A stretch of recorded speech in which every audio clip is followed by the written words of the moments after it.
Hello बच्चों। तो कैसे हो आप? एकदम बढ़िया। तो मैं चिंतन देसाई आप सबका बहुत बहुत स्वागत करता हूं हमारे ये फिजिक्स चैनल में। तो बच्चों आज हम देखने वाले हैं, डिस्कस करने वाले हैं मैग्नेटाइजेशन एंड मैग्नेटिक इंटेंसिटी। तो बच्चों मैग्नेटाइजेशन है क्या? अगर डेफिनेशन को देखें तो डेफिनेशन ये बोलती है कि भाई वी डिफाइन दिस मैग्नेटाइजेशन। ध्यान से देखना, यहां पे सारे सेंटेंस हमने लिखे। So we define magnetization m of a sample to be equal to its net magnetic moment per unit volume। ठीक है, इस तरह से कुछ मैग्नेटाइजेशन को डिफाइन किया जाता है। अगर इसका फॉर्मूला देखेंगे तो फॉर्मूला कुछ ऐसा बनेगा कि m is equal to M net divide by volume v। पर वॉल्यूम कितना यहां पे मैग्नेटिक मोमेंट है उसको बोला जाता है मैग्नेटाइजेशन। ठीक है, कुछ पल्ले पड़ा? नहीं पड़ा ना? ठीक है, चलो समझाते हैं कि भाई ये मैग्नेटाइजेशन होता क्या है। ठीक है, अगर आसान भाषा में देसी लैंग्वेज में अगर समझाना चाहूं तो मैग्नेटाइजेशन का मतलब ये होता है कि कोई ऑब्जेक्ट या फिर कोई मटेरियल या कोई सब्सटेंस जिसको आपने किसी एक्सटर्नल मैग्नेटिक फील्ड में रखा था वो कितना मैग्नेट में कन्वर्ट हुआ, उसके पास कितनी मैग्नेटिक प्रॉपर्टी अचीव हुई, उसको बोला जाता है मैग्नेटाइजेशन। ठीक है, थोड़ा बहुत समझ में आया? देखो ये डेफिनेशन कुछ इस प्रकार से होती है कि भाई मैग्नेटाइजेशन का मतलब होता है कि भाई पर वॉल्यूम कितना मैग्नेटिक मोमेंट है वो। ठीक है, उसको मैग्नेटाइजेशन बोला जाता है। लेकिन अगर आपको समझना है तो समझने के लिए आपको यह ध्यान में रखना होगा कि किसी एक एक्सटर्नल फील्ड के अंदर अगर मैं किसी ऐसे सब्सटेंस को रखता हूं तो उसके पास कितनी मैग्नेटिक प्रॉपर्टी गेन होती है, मतलब कि वो मटेरियल कितना मैग्नेट में कन्वर्ट होता है। ठीक है, उसको बोला जाता है मैग्नेटाइजेशन। ठीक है, अब भी समझ में नहीं आया? ठीक है, चलो उसको डिटेल में समझते हैं। ध्यान से सुनना, क्या होता है सारी प्रोसेस आपको समझ में आ जाएगी। तो कहानी कहां से स्टार्ट होती है? कहानी ना इसके आगे वाले चैप्टर से स्टार्ट होती है। बच्चों हमें पता है कि कोई भी सब्सटेंस है, अगर आप उसके छोटे छोटे छोटे छोटे पार्टिकल बनाते जाओगे तो आपको समझ में आएगा कि आखिर में आपके पास क्या बचेगा? एक एटॉम। और एटॉम के अंदर क्या होगा? एक न्यूक्लियस। न्यूक्लियस के ऑर्बिट में क्या घूमता होगा? तो इलेक्ट्रॉन्स। और बच्चों हमने इसके आगे वाले चैप्टर में देखा था कि भाई जो भी इलेक्ट्रॉन्स होते हैं ना, वो इलेक्ट्रॉन की मोशन की वजह से भी वहां पे हमें करंट का फ्लो मिलता है कि नहीं? हमने ये देखा था भाई। ये वाली जो फिगर मैंने यहां पे दोनों उठाई है वो आगे वाले चैप्टर से ही उठाई है। हमने किसी इलेक्ट्रॉन जो ऑर्बिट में मूव हो रहा है उसको भी हमने किसके साथ कंपेयर किया था? किसी रिंग के साथ, करंट कैरिंग रिंग के साथ कंपेयर किया था। और हमने ये बताया था कि भाई ये जो इलेक्ट्रॉन होता है ना, ऑर्बिट में घूमने वाला इलेक्ट्रॉन भी अपने एक डायपोल की तरह ट्रीट करवा सकते हैं। यस सुनो, एक ऑर्बिट में घूमने वाले इलेक्ट्रॉन को हम डायपोल की तरह ट्रीट करवा सकते हैं, क्योंकि हमें पता है कि इलेक्ट्रॉन की मोशन की वजह से उसकी अपोजिट डायरेक्शन में करंट का फ्लो होता है। ठीक है, तो मान लो कि यहां पे ये ऑर्बिट में आप देख सकते हो कि इलेक्ट्रॉन का फ्लो कौन सी डायरेक्शन में है? तो clockwise direction, sorry anti clockwise direction में। तो इलेक्ट्रॉन के फ्लो के अपोजिट डायरेक्शन में हम क्या मान सकते हैं? करंट मान सकते हैं। तो भैया ये तो क्या हो गया? करंट कैरिंग लूप हो गया। यहां पे वर्चुअली ऐसा समझ लो कि ये जो ऑर्बिट है ना, वही एक लूप है जिसमें से करंट का फ्लो हो रहा है। ये सुनो, ये सारी चीजें हम देख चुके हैं भाई। थोड़ा दिमाग को जोर दो, थोड़ा सा हल्का सा दिमाग को जोर दो तो आपको समझ में आ जाएगा। हमने ये पूरे लेक्चर में ये एक्सप्लेन किया था। ये सुनो कि यहां पे फिजिकली कोई रिंग नहीं है, लेकिन जिस ऑर्बिट में वो इलेक्ट्रॉन घूम रहा है उसके अपोजिट डायरेक्शन में आप करंट का फ्लो मान सकते हो। तो ये तो हो जाएगा करंट। करंट का फ्लो है मतलब कि करंट कैरिंग लूप। ये सुनो, यहां पे जो ऑर्बिट है वो एक वर्चुअल लूप है कि नहीं? हुआ कि नहीं हुआ? तो कहीं ना कहीं अगर लूप में से कोई करंट का फ्लो होता है तो भैया लूप में से करंट का फ्लो है, तो करंट कैरिंग लूप एक डाइपोल की तरह ट्रीट हो सकती है। आप समझ सकते हो कि इसके लिए ये वाला नॉर्थ पोल बनेगा, ये वाला साउथ पोल बनेगा, है कि नहीं? तो इसकी जो एक रिंग के लिए, जैसे हमने रिंग में देखा था कि रिंग की जो फील्ड लाइंस होती है वो किसको मैच करती है? बार मैग्नेट को मैच करती है कि नहीं? तो यहां पे कहीं ना कहीं हम ये बोल सकते हैं कि रिंग के लिए ये ऊपर वाला, ऊपर से देखोगे तो ये नॉर्थ पोल की तरह ट्रीट होगा, नीचे से देखोगे तो साउथ पोल की तरह ट्रीट होगा। तो उसी तरह से ये इलेक्ट्रॉन वाला जो केस है ना, उसको भी आप करंट कैरिंग लूप की तरह ट्रीट करवा सकते हो। मतलब कि एक ऑर्बिट में घूमने वाला एक इलेक्ट्रॉन एक डाइपोल बना सकता है, आसान भाषा में बोलूं तो। ठीक है, तो एक इलेक्ट्रॉन ऑर्बिट में घूमने वाला एक इलेक्ट्रॉन एक डाइपोल की रचना करता है। तो आप समझ सकते हो, तो एक एटॉम के अंदर तो ऐसे बहुत सारे इलेक्ट्रॉन्स आए होंगे, तो हर एक इलेक्ट्रॉन क्या बनाएंगे, अपना खुद का एक डाइपोल बनाएंगे, है कि नहीं। तो जरा सोचो, उसमें से कोई ऐसे भी होंगे इलेक्ट्रॉन को जो इसके अपोजिट डायरेक्शन में घूमते होंगे, तो इसके अपोजिट डायरेक्शन का डाइपोल मोमेंट बनाएंगे। या सुनो, इसको हमने स्पेसिफिक नाम भी दिया था, इसको हमने ऑर्बिटल डाइपोल मोमेंट से ट्रीट किया था। याद करो, थोड़ा सा याद करो, यहां पे जो हमने डाइपोल मोमेंट निकाली थी उसको हमने ऑर्बिटल डाइपोल मोमेंट बोला था। कुछ याद आया आपको? ये सुनो, तो भाई एक इलेक्ट्रॉन की जो ऑर्बिट में मोशन होती है उसकी खुद की हमने एक ऑर्बिटल डाइपोल मोमेंट निकाली थी। ये सुनो, और वही जो डाइपोल मोमेंट होती है, मतलब कि एक इलेक्ट्रॉन अपनी ऑर्बिट में घूम रहा है तो वो कहीं ना कहीं एक डाइपोल की रचना करता है। और ऐसे तो बहुत सारे इलेक्ट्रॉन्स होंगे ना जो ऑर्बिट में घूमते होंगे, एक एटॉम के अंदर की बात करते हैं, बहुत सारे एटॉम की, एक सब्सटेंस की नहीं बात कर रहे, सिर्फ एक एटॉम की बात कर रहे हैं। तो जरा सोचो कि एक एटॉम के अंदर तो बहुत सारे इलेक्ट्रॉन्स होंगे, उसमें से कुछ इलेक्ट्रॉन्स ऐसे होंगे कि जो एक दूसरे की पैर में होंगे, मतलब कि एक दूसरे को कैंसिल करते। कैंसिल मतलब कि अगर इसने हमें जिस डायरेक्शन में फील्ड दिया है तो एक इलेक्ट्रॉन ऐसा भी होगा जो इसके अपोजिट डायरेक्शन में फील्ड की डायरेक्शन प्रोवाइड करेगा, है कि नहीं। तो इसका मतलब यह होता है कि वो अपने आप को एक दूसरे को कैंसिल भी करेंगे, जिसको हम पैड इलेक्ट्रॉन बोलेंगे, ठीक है, जो हमेशा पैर में रहते हैं। मतलब कि पैर मतलब कि अगर एक इलेक्ट्रॉन आपको नीचे से ऊपर का फील्ड अंदर से देता है तो उसके सामने एक इलेक्ट्रॉन ऐसा भी होगा जो अपनी ऑर्बिट में घूम के ऊपर से नीचे वाला फील्ड देता होगा, तो ये दोनों एक दूसरे को क्या कर देंगे, कैंसिल कर देंगे, ठीक है। तो ऐसे भी बहुत सारी पैर अवेलेबल होगी, लेकिन मिला जो के मतलब कि जितने भी ऐसी पैर कैंसिल होनी थी वो होने के बाद जो भी नेट बचेगी, एटॉम के रिलेट करने वाली जो भी नेट बचेगी उसको हम बोलेंगे एटॉमिक डाइपोल की मोमेंट, है कि नहीं। मतलब कि अभी हम एटॉम को एटॉम नहीं बोलेंगे, एटम को हम एटम नहीं बोलेंगे, हम क्या बोलेंगे, एटम को अभी एटॉमिक डाइपोल बोलेंगे। और उसकी जो डाइपोल मोमेंट होगी ना, एक एटम की डाइपोल मोमेंट, वो ये सारे जो इलेक्ट्रॉन्स है ना उनकी जो डाइपोल मोमेंट होगी उनका रिजल्टेंट बनेगी। या सुनो, क्योंकि मैंने बताया ना, कोई इलेक्ट्रॉन दूसरे इलेक्ट्रॉन के डाइपोल मोमेंट को कैंसिल भी करते होंगे। किसी की डाइपोल मोमेंट मान लो कि ऊपर की डायरेक्शन में, तो किसी एक इलेक्ट्रॉन ने नीचे की डायरेक्शन में दे दिया, तो ये दोनों क्या हो गए, एक दूसरे के साथ कैंसिल हो जाएंगे। ये हो सकता है ना, इलेक्ट्रॉन में जरूरी थोड़ी है कि ऑर्बिट में सभी इलेक्ट्रॉन एक ही डायरेक्शन में घूमते हो, है कि नहीं। तो ये जरूरी नहीं है, तो इसका मतलब ये होता है। उसके अलावा भाई इलेक्ट्रॉन अपनी ऑर्बिट में तो घूमते हैं, लेकिन अपनी एक्सिस के ऊपर भी रोटेट होते हैं, जिसको इलेक्ट्रॉन की स्पिन बोला जाता है। ये सुनो, तो उसकी वजह से भी कुछ डाइपोल मोमेंट आएगी, या सुनो, लेकिन उसको कंसीडर नहीं करते हैं। इलेक्ट्रॉन की जो ऑर्बिट में मोशन होते है उससे उससे जो भी डाइपोल मोमेंट मिले सबसे ज्यादा होगी, या सुनो। तो अगर मैं किसी एटॉम के लिए नेट डाइपोल मोमेंट निकालने जाऊं तो वो कैसे निकलेगी, तो एक एटॉम की नेट डाइपोल मोमेंट, अभी तो एटॉमिक लेवल पे बात करें, पूरे सब्सटेंस की तो बात कही कर ही नहीं हमने, ये सुनो। तो ये समझने वाली बात है, समझाने के लिए मैं यहां से एटॉमिक स्ट्रक्चर से बात शुरू करता हूं, ये सुनो।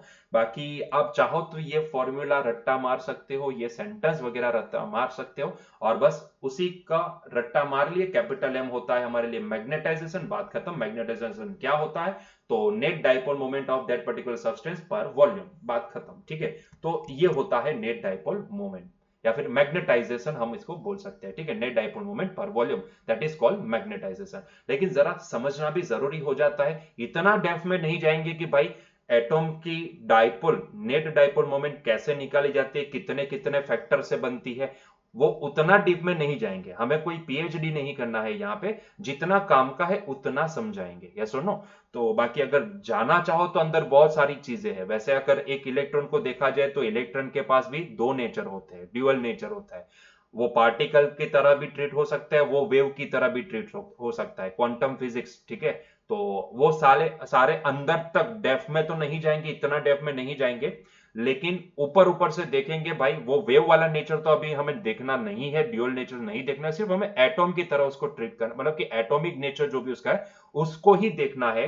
तो हमने ये पाया कि भाई एक इलेक्ट्रॉन की ऑर्बिट में होने वाली मोशन हमें एक डाइपोल बना के देती है, ठीक है, क्योंकि हम उसको कुछ करंट कैरिंग रिंग की तरह ट्रीट कर सकते हैं। और वो सारी चीजें हम आगे वाले चैप्टर में पूरा डिस्कस कर चुके हैं, ठीक है।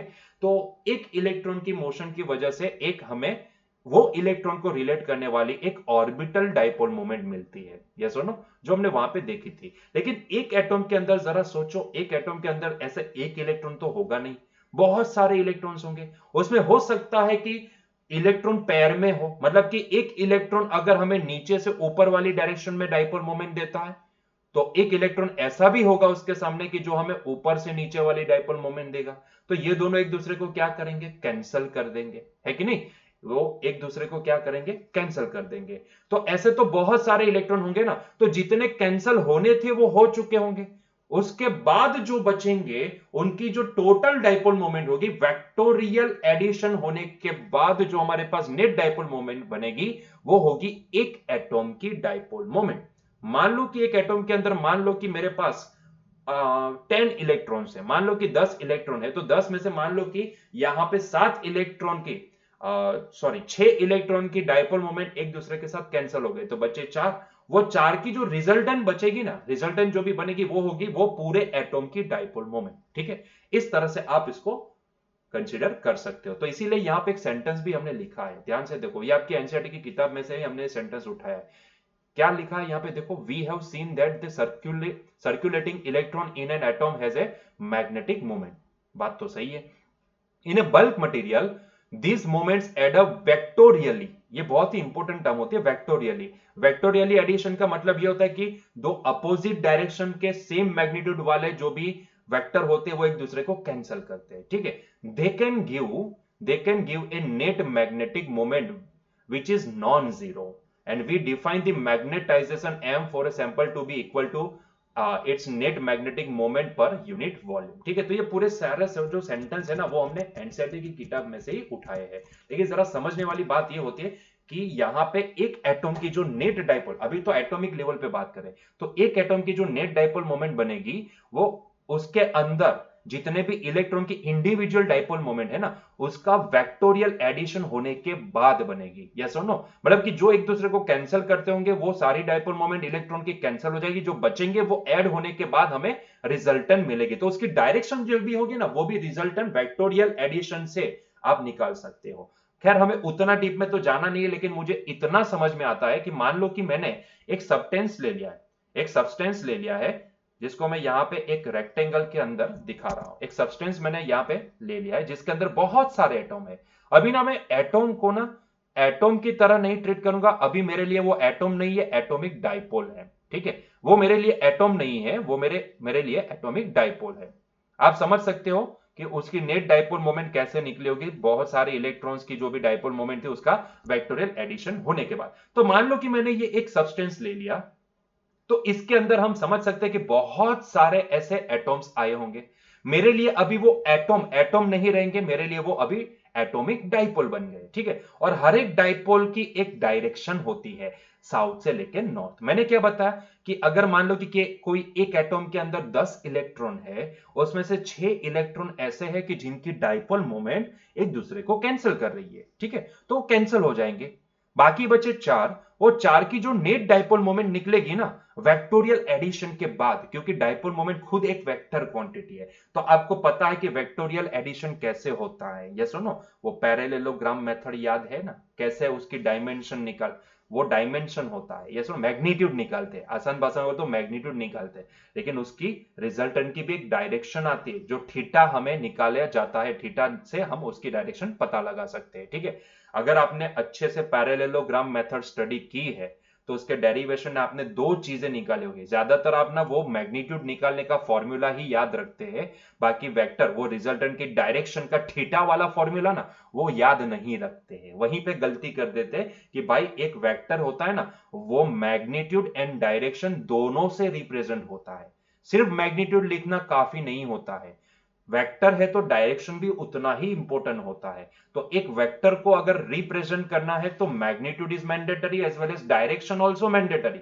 तो जो पैरेललोग्राम मेथड आपने स्टडी की थी ना, उसमें जो मैग्नीट्यूड का जो फॉर्मूला आपने निकाला था ना, under root A square plus B square plus twice A B cos theta, उसके साथ साथ एक थीटा वाला भी फॉर्मूला आपने लिखा होगा, क्योंकि वेक्टर के लिए रिजल्टेंट का मैग्नीट्यूड आपने वो वाले फॉर्मूला से निकाल लिया, but what about the direction, direction भी तो दिखानी होती है, क्योंकि रिजल्टेंट भी वेक्टर होगा। दो वेक्टर का एडिशन वेक्टर ही होता है। यस सुनो, तो डायरेक्शन भी उतनी इंपॉर्टेंट है। तो वो थीटा वाला कुछ पता है क्या, फॉर्मूला क्या था? सोचो, याद करो, 11th स्टैंडर्ड याद करो। अगर याद है तो याद करके देखो क्या आया था वो थीटा वाला फॉर्मूला। हम क्या है कि जो जितना काम का है ना उतना ही उठाते हैं, मतलब एक्स्ट्रा, उसको एक्स्ट्रा मान लेते कि भाई वो एक्स्ट्रा है, लेकिन ऐसा नहीं है भाई, डायरेक्शन भी मैंडेटरी होती है।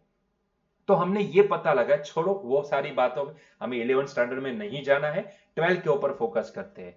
तो मान लो कि ऐसे ये एक सब्सटेंस के अंदर बहुत सारे एटॉम्स हैं, और जो सारे एटॉम्स है वो सभी एटॉम की कुछ ना कुछ अपनी डाइपोल मोमेंट बनी होगी, क्योंकि वो सारे एटॉम के अंदर बहुत सारे इलेक्ट्रॉन्स होंगे, और सभी इलेक्ट्रॉन्स का डाइपोल मोमेंट का वेक्टोरियल एडिशन होने के बाद, रिजल्टेंट मैग्नीट्यूड निकलने के बाद, रिजल्टेंट डायरेक्शन निकलने के बाद, हमें हर एक एटॉम की कुछ डाइपोल मोमेंट की डायरेक्शन इस तरह से नजर आएगी। कोई एक एटॉम होगा वो ये डायरेक्शन में अपनी डाइपोल मोमेंट प्रोवाइड करेगा, कोई एटॉम ऐसा होगा कि वो यहां पे, कोई एटॉम ऐसा होगा जो यहां पे, कोई एटॉम ऐसा होगा कि जो यहां पे, कोई एटॉम ऐसा होगा कि जो यहां पे ये डायरेक्शन में, कोई एटॉम यहां पे, कोई एटॉम ये डायरेक्शन में प्रोवाइड करेगा, कोई एटॉम ये डायरेक्शन में प्रोवाइड करेगा, कोई एटॉम ये डायरेक्शन में, कोई एटॉम ये डायरेक्शन में, कोई एटॉम ये डायरेक्शन में। तो आप समझ सकते हो कि यहां पे जितने भी एटॉम्स होंगे ना, उनकी जो, क्योंकि मैंने क्या बोला,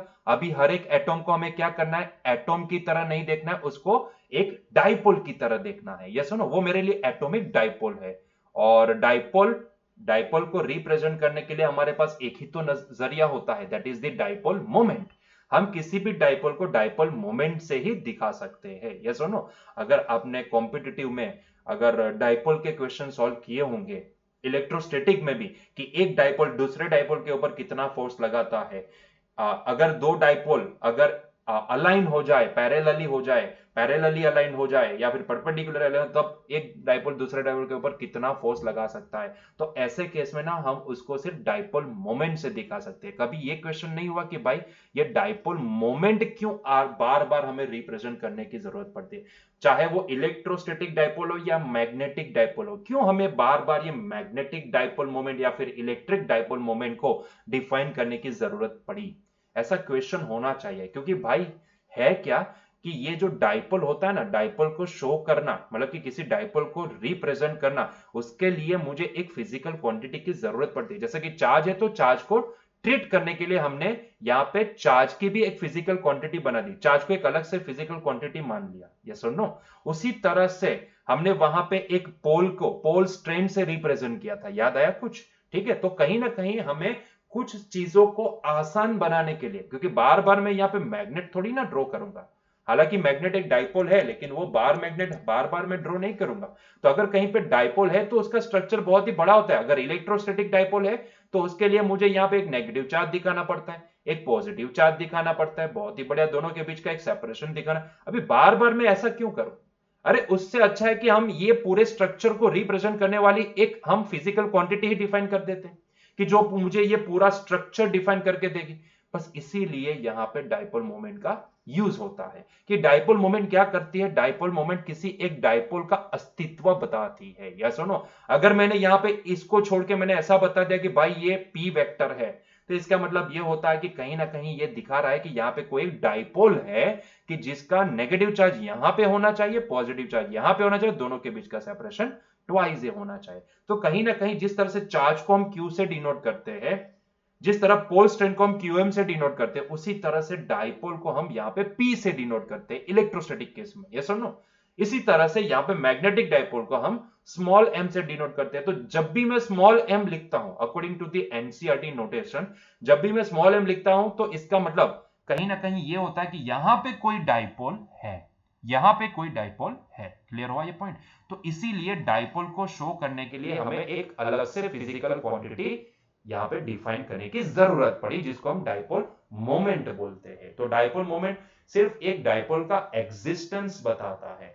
समझ में आ रहा है कुछ? धीरे धीरे चलिए, कोई बात नहीं। तो कुछ ऐसा होगा, समझ में आया? तो ये कुछ मैंने एक सब्सटेंस लिया, तो वो सब्सटेंस के अंदर कुछ ऐसा होगा, हर एक एटॉम एक एटॉमिक डाइपोल की तरह ट्रीट होगा, लेकिन उसकी डायरेक्शन आप समझ सकते हो यहां पे कुछ ऐसी अस्त व्यस्त होगी। कोई यहां पे होगा, कोई ये डायरेक्शन में, कोई ये वाली डायरेक्शन में होगा, कोई ये वाली डायरेक्शन में होगा। तो ऐसे अस्त व्यस्त होगी, जितने भी एटॉम होंगे आप उसको एक डाइपोल की तरह ट्रीट कर सकते हो, यस और नो? तो कुछ ऐसी सिचुएशन होगी। अभी जरा सोचो, यही सब्सटेंस को अगर मैं किसी एक्सटर्नल मैग्नेटिक फील्ड के अंदर प्लेस कर दूं तो क्या होगा? जरा सोचो और सोच के बताओ कि अगर मैं यही सब्सटेंस को, जो अभी है, जिसमें जितने एटॉम है वो अलग अलग डायरेक्शन में आपको कुछ डाइपोल मोमेंट दे रहे हैं, यस और नो? तो ये सिचुएशन में ये सब्सटेंस को अगर मैं किसी एक्सटर्नल मैग्नेटिक फील्ड में प्लेस कर दूं तो क्या होगा? सोचो, जरा सोच के देखो क्या होगा। आइए उसको किसी एक्सटर्नल फील्ड के अंदर प्लेस करके देख लेते हैं, ठीक है? देखते हैं तो समझ में आएगा, यस और नो? तो मैंने क्या किया, यही सब्सटेंस को अरे क्रॉस हो गया, वो लाइन क्रॉस ड्रॉ हो गई थी। तो मैंने यही सब्सटेंस को मैंने क्या किया, एक एक्सटर्नल फील्ड के अंदर प्लेस कर दिया। मुझे तो सिर्फ यही देखना था कि भाई एक्सटर्नल फील्ड के अंदर इसके साथ होता क्या है, यस और नो? मुझे सिर्फ यही यही पता लगाना था।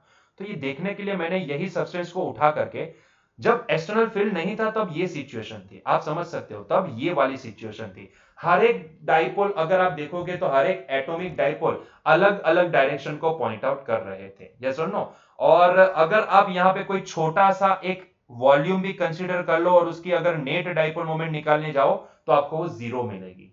आपको वो क्या मिलेगी? जीरो मिलेगी, क्योंकि अलग अलग डायरेक्शन में है, सभी अलग अलग डायरेक्शन में है, सभी अलग अलग डायरेक्शन में, कोई टेढ़े है, कोई मेढ़े है, कुछ भी हो, मतलब कोई भी डायरेक्शन में पॉइंट आउट हो रहा है। तो आप किसी पर्टिकुलर यूनिट वॉल्यूम में अगर आप उसको देखने जाओगे तो आपको वहां पे नेट डायरेक्शन, मतलब कि नेट वेक्टोरियल एडिशन आपको क्या मिलेगा? नियर अबाउट जीरो मिल जाएगा, यस और नो? तो इसीलिए यहां पे जब भी वो एक्सटर्नल फील्ड में नहीं होते हैं तब वो मैग्नेटिक प्रॉपर्टी नहीं शो करते हैं, क्योंकि उन सभी जो भी एटॉम्स है वो सारे एटॉम एक मैग्नेटिक डाइपोल की तरह तो ट्रीट हो सकते हैं, लेकिन देखने जाओगे तो उन सबकी डायरेक्शन यहाँ पे कोई एक गाइडेड नहीं है, मतलब कि कोई पर्टिकुलर एक डायरेक्शन में नहीं है, वो अस्त व्यस्त डायरेक्शन में है। तो रिजल्टेंट सबका निकालोगे ना तो वो आपको जीरो मिलेगा।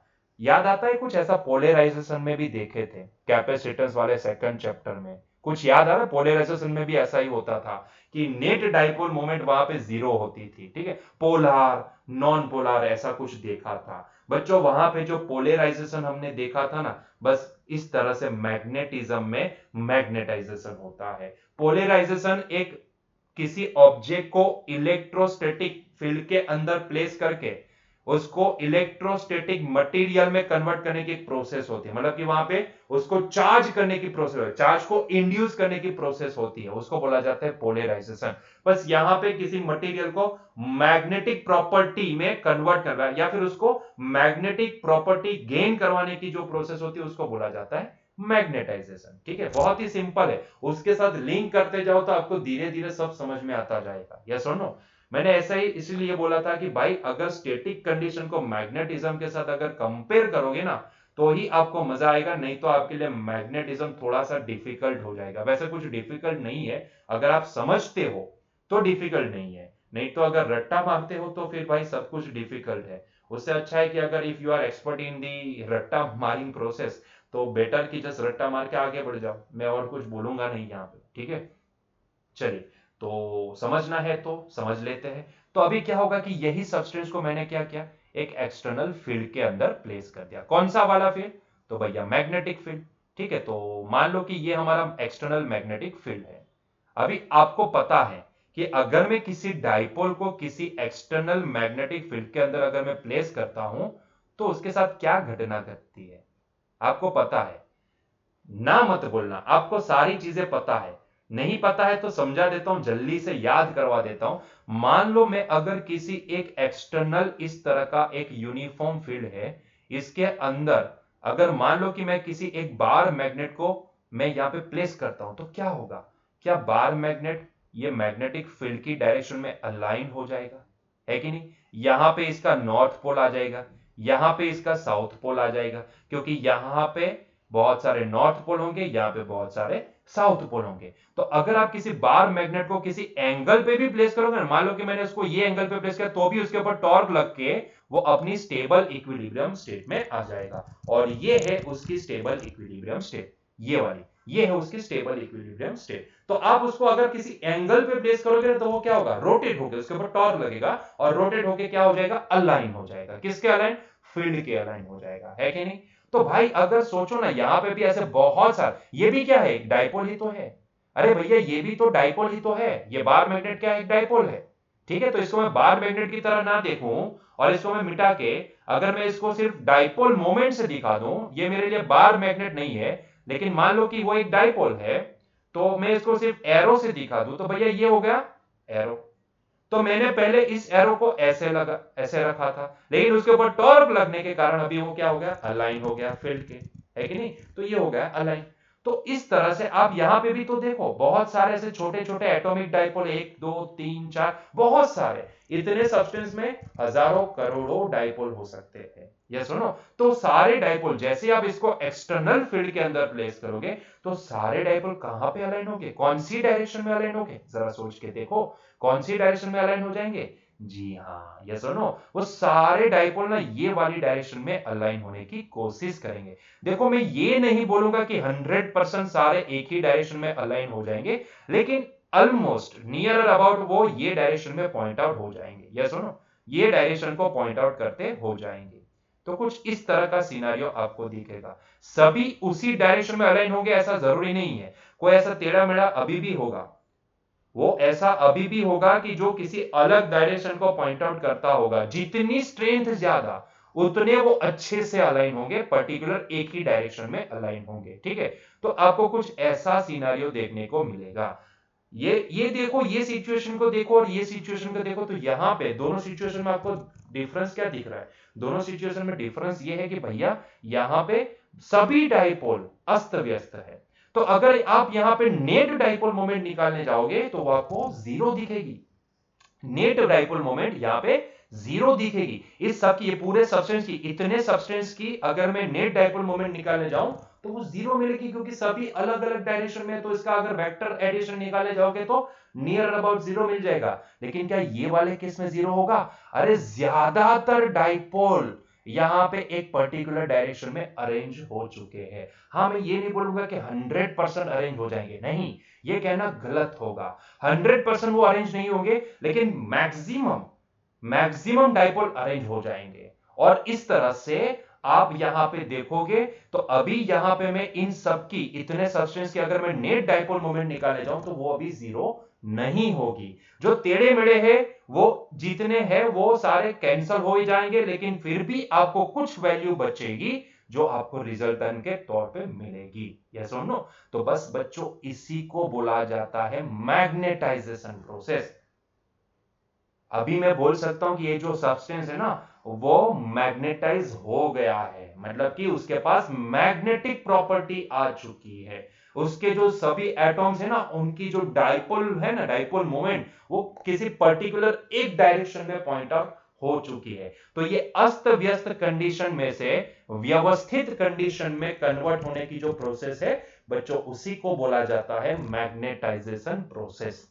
क्लियर हुआ ये पॉइंट? मैग्नेटाइजेशन प्रोसेस क्लियर है। और क्योंकि यहां पे मैंने क्या बताया, यहां पे जो मैग्नेटाइजेशन प्रोसेस है उसमें हमें, क्योंकि हम जिस सब्सटेंस को, जितने पोर्शन को मैग्नेटिक फील्ड में प्लेस करते हैं, वहां से प्रोसेस स्टार्ट होती है और फिर धीरे धीरे सभी अलाइन होते जाते हैं। ऐसा नहीं कि सबको प्लेस किया तो सभी एक साथ अलाइन हो गए, नहीं, धीरे धीरे ये प्रोसेस आगे बढ़ती है। मान लो कि यहां से स्टार्ट हुई तो धीरे धीरे धीरे धीरे आगे बढ़ती गई, इतने इतने इतने, उस तरह से वो आगे बढ़ती जाएगी। ये सुनो, तो यहां पे ऐसे केस में, क्योंकि यहां पे सभी, मैंने क्या बताया अभी कि सभी डाइपोल 100% अलाइन हो जाए, ये जरूरी नहीं है। कुछ एक दो डाइपोल ऐसे भी होंगे, एक दो क्या, बहुत सारे ऐसे डाइपोल होंगे कि जो अभी भी अलाइन नहीं हुए होंगे।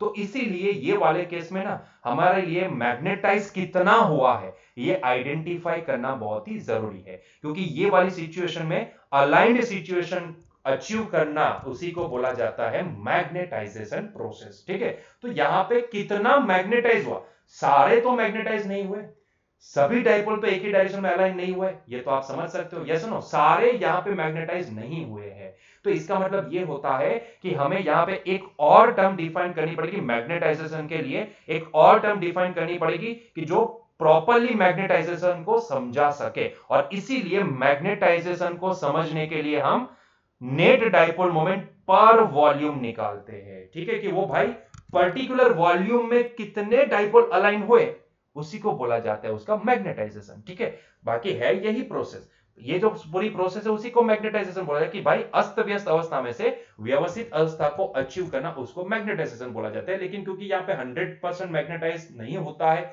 इसीलिए हम क्या करते हैं, पर वॉल्यूम कितना नेट डाइपोल मोमेंट यहां पे हमें मिली, पर वॉल्यूम कितने डाइपोल अलाइन हो पाए, उसी को हम मैग्नेटाइजेशन बोलते हैं। इसीलिए हम यहां पे जो भी देखते हैं वो पर वॉल्यूम देखते हैं। समझ में आ रहा है, जो भी देखते हैं वो पर वॉल्यूम, एक छोटा सा वॉल्यूम निकालो, उसमें कितने अलाइन हुए, उसी को बोलेंगे मैग्नेटाइजेशन। ठीक है, एक छोटा सा वॉल्यूम यहां पे कंसीडर करो, यहां पे छोटे से वॉल्यूम में कितने मैग्नेटाइज हुए, मतलब कितने अलाइन हुए, उसी को हम बोलेंगे मैग्नेटाइज। देखो अलाइन होंगे तो सभी एक ही डायरेक्शन को पॉइंट आउट करेंगे, तो आपको नेट डाइपोल मोमेंट जो भी होगा वो जीरो नहीं मिलेगा। समझ में आ रहा है, इसीलिए हम यहां पे पर volume net dipole moment consider करते हैं और उसको हम मैग्नेटाइजेशन बोलते हैं। क्लियर हुआ? तो ये मैग्नेटाइजेशन है क्या, आई बात समझ में? ठीक है, आई होप सो कि आपको समझ में आया है। यस और नो? तो ये मैग्नेटाइजेशन का बच्चों यूनिट क्या बनता है, एम्पियर पर मीटर। अगर उसका डायमेंशनल इक्वेशन लिखे तो L-1 A। ठीक है, मैग्नेटिक डाइपोल मोमेंट का यूनिट लिखो और यहाँ पे वॉल्यूम का यूनिट लिखो तो आपको समझ में आ जाएगा, क्योंकि मैग्नेट इसका होता है डाइपोल मोमेंट का यूनिट होता है एम्पियर इंटू मीटर स्क्वायर, और ये हो जाएगा मीटर क्यूब, वॉल्यूम है तो मीटर क्यूब मीटर स्क्वायर से कैंसिल, तो ये हो जाएगा एम्पियर पर मीटर। ठीक है, तो ये समझाने की बात नहीं है, आप समझ सकते हो। क्लियर हुआ? तो क्या आपको मैग्नेटाइजेशन समझ में आया कि मैग्नेटाइजेशन होता क्या है, स्पेसिफिकली किसी एक ऑब्जेक्ट कितना मैग्नेटाइज हुआ है, उसका जो नंबर होता है, उसको जो समझने की प्रोसेस होती है, उसी को हम मैग्नेटाइजेशन प्रोसेस बोलते हैं। ठीक है, सिंपल है, अगर आप किसी भी सब्सटेंस को अगर आप विदाउट एक्सटर्नल फील्ड रखोगे तो उसमें डाइपोल मोमेंट तो होगी, एटॉमिक डाइपोल तो अस्तित्व में होंगे, एग्जिस्ट करते होंगे, लेकिन नेट डाइपोल मोमेंट उनकी जीरो होगी, क्योंकि आप समझ सकते हो कि वो अलग अलग डायरेक्शन में पॉइंट आउट करते होंगे। ठीक है, क्योंकि वो वेक्टोरियल एडिशन होता है इलेक्ट्रॉन्स के। हमने देखो इलेक्ट्रॉन के लेवल से स्टार्ट किया और फिर हम पूरे सब्सटेंस तक पहुंचे। यस और नो? तो लेकिन वही सब्सटेंस को अगर मैं किसी यूनिफॉर्म या फिर कोई भी मैग्नेटिक फील्ड के अंदर प्लेस कर दूं, तो आप समझ सकते हो कि अभी ये डाइपोल जो भी है वो अस्त व्यस्त अवस्था में नहीं रहेंगे, क्योंकि हमें पता है कि जब भी हम किसी डाइपोल को किसी एक्सटर्नल फील्ड के अंदर प्लेस करते हैं तो वो अलाइन होने की कोशिश करता है फील्ड के, उसके ऊपर टॉर्क लग जाता है। लेकिन क्या वो 100% अलाइन हो पाता है? नहीं, ये सभी जो भी एटॉमिक डाइपोल वो 100% अलाइन नहीं हो पाते हैं। ठीक है, तो इसीलिए हमें क्या करना पड़ता है, पर वॉल्यूम कितने अलाइन हुए ये निकालना पड़ता है, उसी को हम क्या बोलते हैं, मैग्नेटाइजेशन बोलते हैं। तो समझ में आया क्यों पर वॉल्यूम निकालते हैं, क्योंकि सारे अलाइन नहीं हो पाता है, कुछ ऐसे भी बचेंगे कि जो टेढ़े मेढ़े अभी भी रहेंगे, या सुनो फील्ड में रखने के बाद भी रहेंगे, और जीतना, और जरूरी नहीं कि सीधे अलाइन हो ही जाएंगे। या सुनो, कुछ ऐसे होंगे कि अलाइन तो उस डायरेक्शन में होगा लेकिन थोड़ा सा है, जैसे कि इसको देखो, थोड़ा सा एंगल बना के, अभी जितना फील्ड स्ट्रांग होगा ना उतने वो अच्छे से अलाइन हो पाएंगे, ये आप समझ सकते हो। जितना फील्ड स्ट्रांग उतने वो अच्छे से अलग हो सकता है कि इससे स्ट्रांग फील्ड में ये टेढ़ा मेढ़ा जो भी है वो सीधा हो जाए, ये भी टेढ़ा मेढ़ा सीधा हो सकता है। यस और नो? तो हो सकता है कि जितना फील्ड स्ट्रांग होगा उतने वो अच्छे से अलाइन हो गए, जो यहां पे नहीं हो पाए वो भी अलाइन होने की कोशिश कर सके। यस और नो? तो ऐसा ही होता है, तो जितना एक्सटर्नल फील्ड स्ट्रांग है उतना वो ज्यादा मैग्नेटाइज होगा। समझ में आ रहा है? समझ में आ रहा है धीरे धीरे, कि जितना फील्ड स्ट्रांग होगा उतना वो ज्यादा मैग्नेटाइज हो सकता है। आई होप सो कि आपको पिक्चर धीरे धीरे क्लियर हो रहा है। यस और नो? क्लियर हुआ ये पॉइंट? तो इसको बोला जाता है मैग्नेटाइजेशन। और हमने ये चीज भी नोटिस की कि भाई ये जो मैग्नेटाइजेशन है ना वो एक्सटर्नल फील्ड के ऊपर डिपेंड करता है, जितना एक्सटर्नल फील्ड स्ट्रांग उतना ज्यादा मैग्नेटाइजेशन होगा। ये सुनो, आप समझ सकते हो ये सारी चीजें जो अभी आपको दिख रहा है कि जो मैग्नेटाइज नहीं हुए, मतलब कि जो अलाइन नहीं हुए हैं, वो डाइपोल भी हो सकता है कि इससे स्ट्रॉन्ग फील्ड में अपने आप को अलाइन कर दे, है कि नहीं? यहां पे वो अलाइन नहीं हो पाए लेकिन हो सकता है कि जितना आप इसको उठा करके अभी इससे स्ट्रॉन्ग फील्ड में प्लेस कर दो ये सब्सटेंस को, तो हो सकता है कि ये वाला अच्छे से अलाइन हो जाए, हो सकता है कि ये वाला भी अलाइन हो जाए, हो सकता है कि ये भी अलाइन हो जाए, है कि नहीं? तो ये हो सकता है। तो सारी चीजें किसके ऊपर डिपेंडेंसी पे जाती है? एक्सटर्नल फील्ड के ऊपर। अगर एक्सटर्नल फील्ड वीक है तो इससे वीक है, तो हो सकता है कि यहां पे जितने अलाइन है वो अलाइन ना भी हो पाए हो सकता है ना। तो सारी डिपेंडेंसी आपको क्या ये नहीं समझ में आया कि सारी डिपेंडेंसी किसके ऊपर गई? तो एक्सटर्नल फील्ड के ऊपर। जितना एक्सटर्नल फील्ड स्ट्रॉन्ग उतने यहां पे डाइपोल अच्छे से अलाइन होंगे, उतना मैग्नेटाइजेशन ज्यादा होगा। यस और नो? बोलते हैं ना कि हालात इंसान को सब कुछ सिखा देता है। जितने हालात खराब होते हैं ना, उतना इंसान जो भी होता है ना वो इतना प्रूफ हो जाता है, उतना बुलेट प्रूफ बोल दो कि उतना वो सिचुएशन से ना इतना वो काबिल हो जाता है कि अभी आगे आने वाले टाइम में उसके लिए वो सिचुएशन ना एक सिचुएशन की तरह ही हो जाएगी। ठीक है? इसीलिए हम बोलते हैं कि हालात इंसान को बहुत ही काबिल बना देता है। ठीक है? ये सब कुछ सिखा देता है। तो ये जो हालात है ना वो हमारा एक्सटर्नल फील्ड है। जितने बुरे हालात उतना वो इंसान ज्यादा काबिल होगा। ये सीधा सा हिसाब है। यस सुनो? तो ऐसा यहां पे भी है। जितना स्ट्रॉन्ग फील्ड उतने यहां पे मैग्नेटाइजेशन ज्यादा होगा, उतने यहां पे डाइपोल ज्यादा अच्छे से अलाइन हो पाएंगे। समझ में आ रहा है? तो उसी को तो मैग्नेटाइजेशन बोलते हैं ना। तो मैग्नेटाइजेशन किसके ऊपर डिपेंड है? एक्सटर्नल फील्ड के ऊपर। क्लियर हुआ ये पॉइंट? ये भाई पोलराइजेशन के जैसा ही है। वहां पे पोलराइजेशन था, यहां पे मैग्नेटाइजेशन है। किसी ऑब्जेक्ट को आप एक्सटर्नल फील्ड के अंदर प्लेस करो, देखो एक्सटर्नल फील्ड मैंडेटरी है। एक्सटर्नल फील्ड यहां पे मैंडेटरी है, नहीं तो ये मैग्नेटाइजेशन होगा ही नहीं। वहां पे भी एक्सटर्नल फील्ड मैंडेटरी था, नहीं तो पोलराइजेशन होगा ही नहीं। समझ में आ रहा है? यस और नो? तो मैग्नेटाइजेशन के लिए एक्सटर्नल फील्ड मैंडेटरी है। किसी सब्सटेंस को आप किसी मैग्नेटिक फील्ड में प्लेस करते हो तो ही यहां पे मैग्नेटाइजेशन प्रोसेस आपको दिखेगी। यस और नो? नहीं तो भाई अगर मैग्नेटिक फील्ड में नहीं प्लेस किया तो फिर भी उसके पास डाइपोल तो है, क्योंकि इलेक्ट्रॉन कभी घूमना बंद नहीं करेंगे, इलेक्ट्रॉन तो घूमते ही रहेंगे। मतलब कि हर एक डाइपोल की, हर एक एटॉम एक डाइपोल की तरह ट्रीट तो होगा, लेकिन उस सब्सटेंस की नेट डाइपोल मोमेंट क्या हो जाएगी? जीरो, क्योंकि सभी अलग अलग डायरेक्शन में पॉइंट आउट होंगे। क्योंकि आफ्टर ऑल यहां पे होगा क्या? वेक्टर एडिशन होगा। वेक्टोरियल एडिशन की वजह से नेट आपको क्या मिल जाएगा? जीरो मिल जाएगा। लेकिन जैसे ही आप इसको एक्सटर्नल फील्ड में प्लेस करते हो, फटाक से डाइपोल क्या हो जाएंगे? अभी पर्टिकुलर डायरेक्शन, क्योंकि उनके ऊपर टॉर्क लगता है। ठीक है? उनके ऊपर टॉर्क लगता है, टॉर्क लगने के कारण वो सारे क्या हो जाएंगे? अलाइन हो जाएंगे। ये होता है कि नहीं होता है? होता है। यस और नो? लेकिन सभी अलाइन नहीं हो पाएंगे। ठीक है? तो जितने अलाइन हो पाए उसी का नंबर होता है मैग्नेटाइजेशन। क्लियर है? चलिए, तो ज्यादा इसमें टाइम वेस्ट नहीं करेंगे, आगे बढ़ेंगे। आई होप सो कि आपको समझ में आ चुका है कि व्हाट इज मैग्नेटाइजेशन। बाकी याद रखने के लिए आप ये फॉर्मूला याद रख लो, दैट इज वेरी इंपॉर्टेंट। तो ये फॉर्मूला याद होना चाहिए और उसके साथ साथ उसकी डेफिनेशन याद होनी चाहिए। बस इतना याद हो जाए वो काफी है। ये सुनो, ये सारी चीजें आपको मेंशन करने की जरूरत नहीं है, सिर्फ समझने के लिए था। ठीक है? चलिए, तो आगे बढ़ते हैं नेक्स्ट। तो भैया हमने देख लिया कि भाई मैग्नेटाइजेशन होता क्या है। अभी हम यहां पे ना रिलेशन निकालने जा रहे हैं, relation between magnetization and magnetic intensity. ठीक है? अभी ये भाई मैग्नेटिक इंटेंसिटी क्या है? ठीक है, तो चलो मैग्नेटिक इंटेंसिटी भी देख लेते हैं। मैग्नेटाइजेशन तो समझ में आ गया। अभी भाई ये नई टर्म आई, मैग्नेटिक इंटेंसिटी क्या है? तो भैया मैग्नेटिक इंटेंसिटी होती क्या है?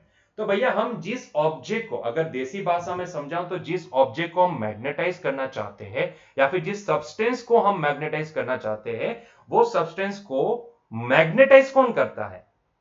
किसी एक्सटर्नल फील्ड। तो भैया वो एक्सटर्नल फील्ड के ऊपर डिपेंडेंसी होती है ना। यस सुनो? तो वो मैग्नेटिक फील्ड कितना स्ट्रॉन्ग है, उसकी इंटेंसिटी कितनी ज्यादा है, वही तो होती है मैग्नेटिक इंटेंसिटी।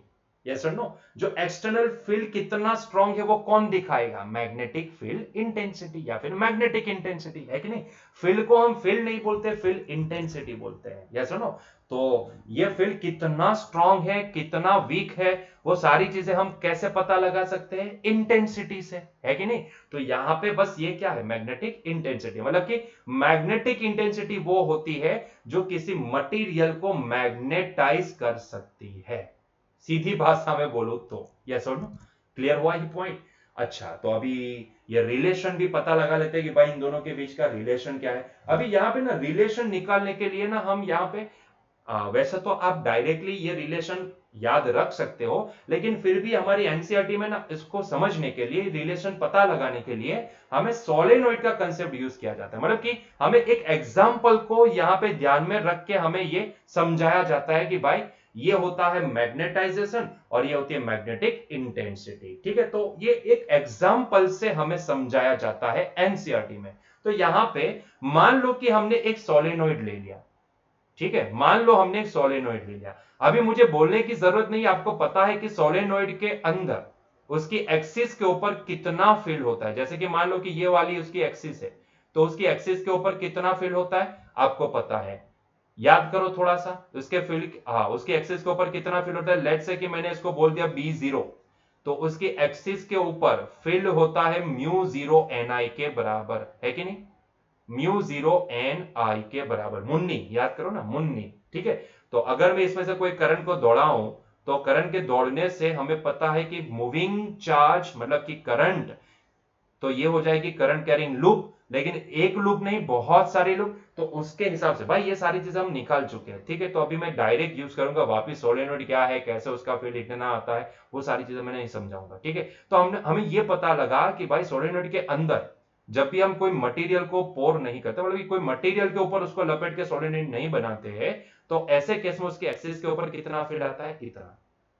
ठीक है, लेकिन जरा सोचो कि अगर मैं यही सोलेनोइड किसी कोर मटेरियल के ऊपर लपेट के बनाऊं, ये क्या है, कोर मटेरियल, वहां पे हमने उसको छोड़ दिया था, कोर मटेरियल को छोड़ दिया था। ठीक है, उसके ऊपर ज्यादा डिस्कशन नहीं किया था। लेकिन मान लो कि अभी ये जो मटेरियल है वो कोर मटेरियल है, और ऐसा मटेरियल है कि जो मैग्नेटाइज हो सकता है। तो अब सोचो जरा कि अब अगर मैं ये वाले सोलेनोइड के अंदर अगर मैं करंट का फ्लो करवाता हूं, तो जरा सोचो कि इसकी जो ये एक्सिस है, एक्सिस के ऊपर कितना फील्ड आ सकता है, जरा सोच के बताओ। एक्सिस के ऊपर कितना फील्ड हो सकता है, जरा सोचो तो।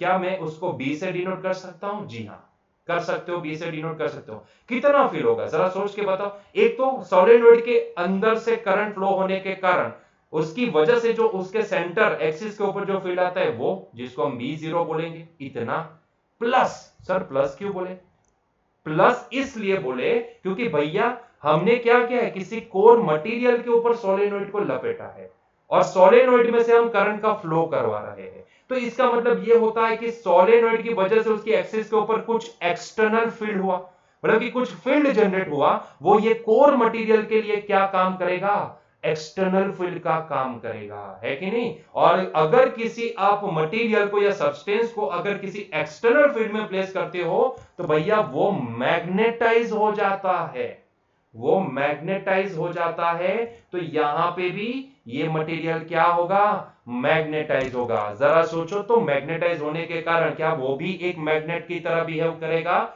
जी हां। मान लो कि ये मैग्नेट की तरह बिहेव करने के बाद वो हमें मैग्नेटिक फील्ड, अपना खुद का मैग्नेटिक फील्ड दे रहा है Bm के बराबर, क्या, Bm के बराबर, जहां पे Bm क्या है, Bm क्या है, मटेरियल की वजह से आने वाला मैग्नेटिक फील्ड। ठीक है, Bm क्या है हमारे लिए, मटेरियल की वजह से आने वाला मैग्नेटिक फील्ड। ठीक है, तो जरा सोचो अभी इसकी एक्सिस के ऊपर ना, यहां पे जो नेट मैग्नेटिक फील्ड बनेगा वो कितना बनेगा, तो एक तो खुद की वजह से एक्सिस के ऊपर आने वाला B0, प्लस क्योंकि अभी ये कोर मटेरियल भी मैग्नेटाइज हो चुका है, तो उसकी वजह से आने वाला मैग्नेटिक फील्ड मतलब कि Bm।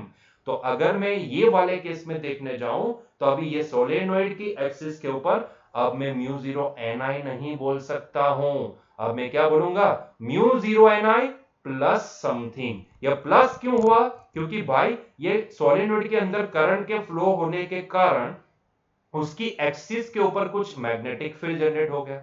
और क्योंकि ये जो कोर मटेरियल है ना, कोर मटेरियल के अंदर एक सब्सटेंस है, कोर मटेरियल के अंदर होगा क्या, पहले ऐसी सिचुएशन थी, लेकिन जैसे ही वो सोलेनोइड की वजह से सेंटर के ऊपर मैग्नेटिक फील्ड आया, तो वो पूरा सब्सटेंस क्या हो गया, एक फील्ड के अंदर आ गया। या सुनो, सोलेनोइड के अपने फील्ड के अंदर वो कोर मटेरियल आ गया, तो होगा क्या, वो कोर मटेरियल के जो भी डाइपोल होंगे वो अपने आप को अलाइन करेंगे अकॉर्डिंग टू द फील्ड, मतलब कि वो भी अभी मैग्नेटाइज हो जाएगा, मतलब कि वो भी एक छोटा सा मैग्नेट की तरह बिहेव करने लगेगा, और उसकी वजह से यहां पे उसका भी फील्ड ऐड हो जाएगा। तो अभी ये सोलेनोइड, ये कोर वाले सोलेनोइड के एक्सिस के ऊपर अभी सिर्फ BO नहीं होगा, BO प्लस BM होगा। यस और नो? आई बात समझ में? यस और नो? बस हमें यही पता लगाना है कि भाई what is BM, what is BM, yes और नो? यही पता हम यहां पे लगाने वाले हैं। तो क्या अभी ये पॉइंट समझ में आया कि भाई जैसे ही हम सोलेनॉइड को किसी कोर के ऊपर लपेट के बनाते हैं और उसमें से करंट का फ्लो करवाते हैं, तो अब उसकी एक्सिस के ऊपर म्यू जीरो Ni नहीं होगा, mu zero Ni plus something field होगा।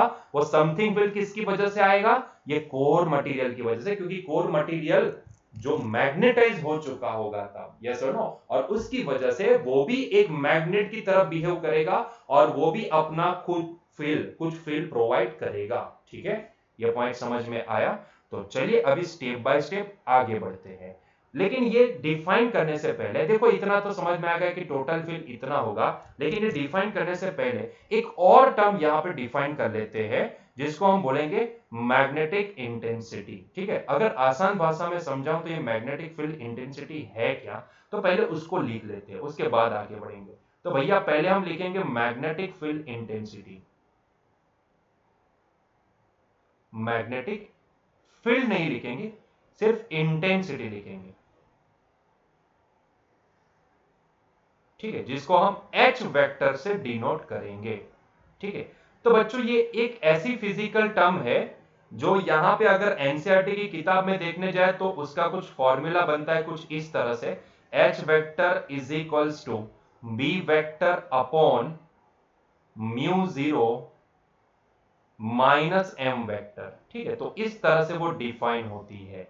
मैग्नेटिक फील्ड इंटेंसिटी का फॉर्मूला क्या होता है? B vector upon mu zero minus M vector.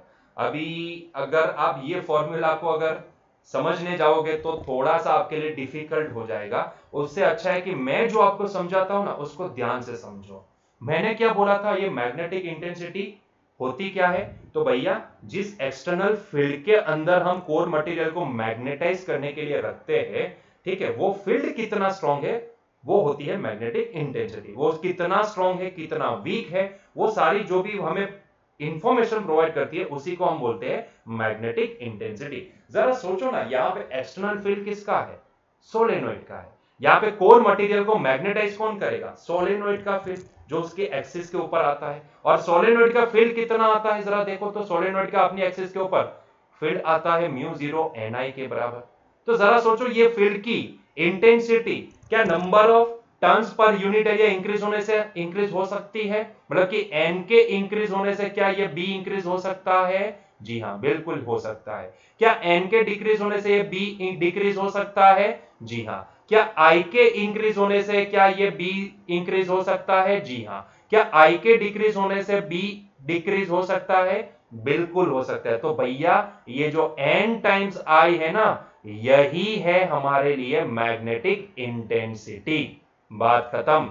ये जो Ni है ना, N टाइम्स I, भाई मैग्नेटिक फील्ड किसकी वजह से इंक्रीज हो सकता है? तो N टाइम्स I की वजह से। चाहे N इंक्रीज करो चाहे I इंक्रीज करो, चाहे दोनों को इंक्रीज करो, मैग्नेटिक फील्ड इंक्रीज होगा। तो बच्चों ये जो Ni है ना, वही होती है मैग्नेटिक इंटेंसिटी। वास्तविकता में अगर हम बोलना चाहे तो हम ये बोल सकते हैं कि यहां पे magnetic field is directly proportional to होता है Ni, और यही Ni को हम एक भाषा में बोले तो H होता है। तो ये होती है मैग्नेटिक फील्ड इंटेंसिटी। ठीक है, यहां पे ये इन लोगों ने फॉर्मूला दिया है, ठीक है, याद करने के लिए समझ सकते हो, याद करने के लिए याद रख सकते हो, लेकिन बाकी अगर मुझे कोई बोले कि भाई लिखना है तो लिखने के लिए आप क्या करोगे? ये Ni को ही आप H लिखोगे। समझ में आई बात? ये Ni को ही आप H लिखोगे। तो मैं यहां पे H का फॉर्मूला बनाऊंगा, it is nothing but N times I। ठीक है, तो ये होगी मेरे लिए मैग्नेटिक फील्ड इंटेंसिटी। आप समझ सकते हो कि अगर N की वैल्यू चेंज होगी तो भी मैग्नेटिक फील्ड इंक्रीज होगा, मतलब कि उसकी इंटेंसिटी बढ़ेगी। आइडियल में होता क्या है? मैग्नेटिक फील्ड इंटेंसिटी प्रोपोर्शनल होती है N टाइम्स I के। ठीक है, और यही प्रोपोर्शनलिटी को निकालने के लिए हम मान लेते हैं इट इज म्यू जीरो। ठीक है, तो इसी तरह से हमारे पास आता है B is equal to mu zero H। ये फॉर्मूला काफी जगह पे आप यूज करोगे। ठीक है, तो ये है हमारे लिए H। तो H क्या होगा? N times I। अगर आसान भाषा में बोलो तो H क्या होगा? मैग्नेटिक इंटेंसिटी होगी हमारे लिए N टाइम्स I, क्योंकि यहां पे फील्ड किसका है?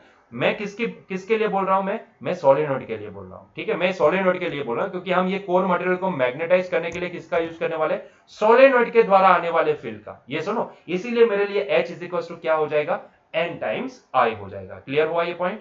ठीक है, तो अभी देखो मेरे लिए टोटल फील्ड कितना हो गया, ध्यान से देखने जाओगे तो आप टोटल फील्ड मैं यहां पे लिखता हूं, टोटल मैग्नेटिक फील्ड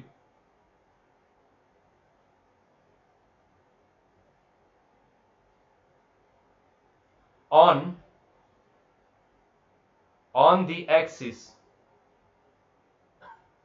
कितना होगा, तो होगा B इज इक्वल्स टू, सिर्फ मैग्नीट्यूड लिखेंगे, अच्छा ठीक है चलो पूरा लिख लेते हैं, तो B vector is equals to, vector के फॉर्म में ही लिखेंगे, it is nothing but B0 vector plus BM vector, ठीक है।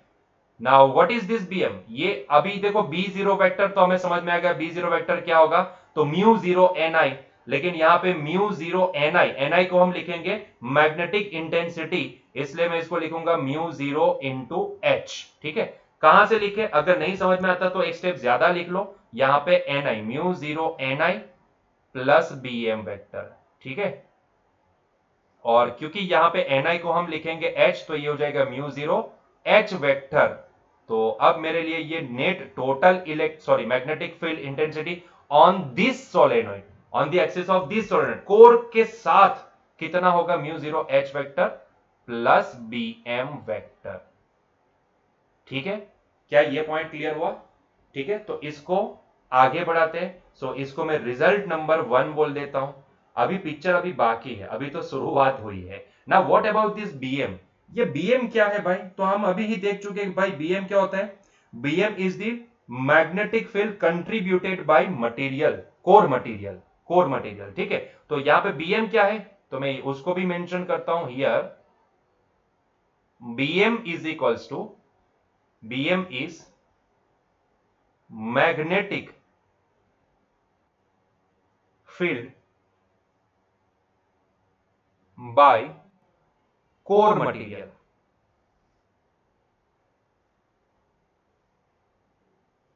है ना, क्योंकि वो भी मैग्नेटाइज हो चुका होगा, क्योंकि अभी वो किसके सानिध्य में है, तो वो अभी सोलेनोइड के फील्ड के सानिध्य में है, मतलब कि वो भी मैग्नेटाइज हो चुका होगा, तो वो भी अपना कुछ फील्ड प्रोवाइड करेगा, वो होगा BM।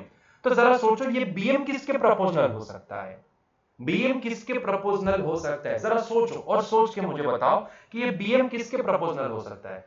तो ये कोर मटेरियल का मैग्नेटिक फील्ड, क्या मैं ये बोल सकता हूं कि मैग्नेटाइजेशन के प्रपोजनल होता है, भाई जितना वो मैग्नेटाइज हुआ होगा उतना वो मैग्नेटिक फील्ड प्रोवाइड करेगा, है कि नहीं, अगर वो ज्यादा मैग्नेटाइज है तो ज्यादा फील्ड प्रोवाइड करेगा, अगर वो कम मैग्नेटाइज हुआ है तो कम मैग्नेटिक फील्ड प्रोवाइड करेगा। तो सीधा सा हिसाब है कि भाई यहां पे ये BM क्या मैं मैग्नेटाइजेशन के सीधे प्रोपोर्शनल है, ऐसा बोल सकता हूं? जी बिल्कुल बोल सकते हो, BM is directly proportional to capital M, जो M क्या दिखाता है, मैग्नेटाइजेशन, ये सुनो भाई सीधी सी बात है ना, अगर वो ज्यादा मैग्नेटाइज हुआ है तो ज्यादा इंटेंसिटी वाला फील्ड प्रोवाइड करेगा, अगर वो कम मैग्नेटाइज हुआ है तो कम इंटेंसिटी वाला फील्ड प्रोवाइड करेगा, सीधी सी बात है, जितना मैग्नेटाइज हुआ होगा उतनी इंटेंसिटी वो प्रोवाइड करेगा, उतनी फील्ड इंटेंसिटी वो प्रोवाइड करेगा, सीधी सी बात है, आप समझ सकते हो, प्लीज समझ लो भाई। चलिए, तो यही प्रोपोर्शनलिटी को हम निकाल के यहां पे प्रोपोर्शनलिटी कांस्टेंट म्यू 0 मान लेते हैं, तो बच्चों ये हो गया वेक्टर फॉर्म में लिखे तो BM vector is equal to mu 0 M vector, है ना, यस और नो, तो क्या ये समझ में आया? तो उस हिसाब से देखने जाए तो वापस यही रिजल्ट नंबर, इसको हम 2 दे देते हैं, तो फ्रॉम रिजल्ट 1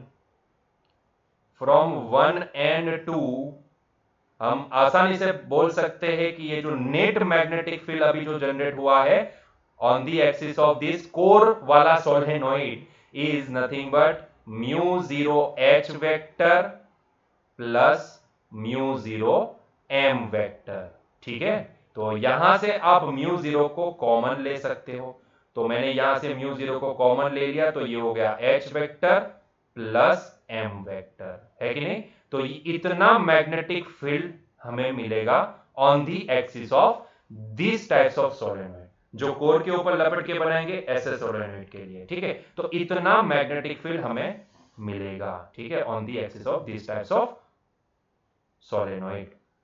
क्लियर हुआ ये? लेकिन कहानी यहां पे स्टॉप नहीं करेंगे, इसको और आगे बढ़ाएंगे। ध्यान से सुनना। अभी हम क्या करेंगे भाई, इतना तो समझ में आ गया, लेकिन क्या यहां पे कोई मैग्नेटिज्म एंड मैग्नेटिक इंटेंसिटी के बीच का कोई रिलेशन बन सकता है क्या? क्योंकि अल्टीमेटली हम यहां पे डिफाइन क्या करने वाले हैं, relation between magnetism and magnetic intensity, मतलब कि एच और एम में कोई सॉरी एच और एम के बीच में कोई रिलेशन बन सकता है क्या? तो जी हां, यहां पे एच और एम के बीच में भी रिलेशन बन सकता है। ध्यान से सुनना, कहानी यहां पे स्टॉप नहीं हुई, इसको हमने रिजल्ट नंबर 3 बोल दिया। अभी ध्यान से देखना भाई, क्या ये मैग्नेटाइजेशन एक्सटर्नल फील्ड के ऊपर डिपेंड करता है? जी हां। क्या ये एक्सटर्नल फील्ड, क्या ये इंटेंसिटी, मैग्नेटिक इंटेंसिटी के ऊपर डिपेंड करता है? जी हां। सीधी सी बात है ना भाई, अगर आप यहां पे जितना ज्यादा करंट फ्लो कराओगे उतना फील्ड स्ट्रांग होगा, और जितना फील्ड स्ट्रांग उतना कोर मटेरियल ज्यादा यहां पे मैग्नेटाइज होगा। तो अल्टीमेटली अगर हम बोले, क्योंकि जितना ज्यादा करंट, क्योंकि H क्या है हमारे लिए Ni, H क्या है हमारे लिए Ni, तो जितना I इंक्रीज करोगे उतना स्ट्रॉन्ग फील्ड जनरेट होगा, उतनी इंटेंसिटी ज्यादा होगी, और जितनी इंटेंसिटी ज्यादा उतना फील्ड स्ट्रॉन्ग होने के कारण यहां पे मैग्नेटाइजेशन भी उतना ज्यादा होगा।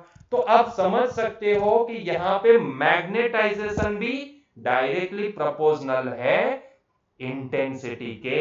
यस और नो? समझ में आई बात? समझ में आई? जितना करंट ज्यादा होगा, जितना आप आई को इंक्रीज करोगे या फिर एन को इंक्रीज करोगे, या फिर नंबर ऑफ टर्न्स को तो इंक्रीज नहीं करेंगे, लेकिन हम आई को इंक्रीज करना तो हमारे हाथ में है ना। तो जितना आई इंक्रीज करोगे उतना एच इंक्रीज होगा, और जितना एच इंक्रीज होगा उतना फील्ड स्ट्रॉन्ग बनता जाएगा, और जितना स्ट्रॉन्ग फील्ड उतना मैग्नेटाइजेशन ज्यादा हो पाएगा, है कि नहीं? तो कहीं ना कहीं यहां पे मुझे यह समझ में आता है कि भाई हियर एक सीधा सा रिलेशन है इन दोनों के बीच में। Magnetisation is directly proportional to magnetic intensity. Yes और नो?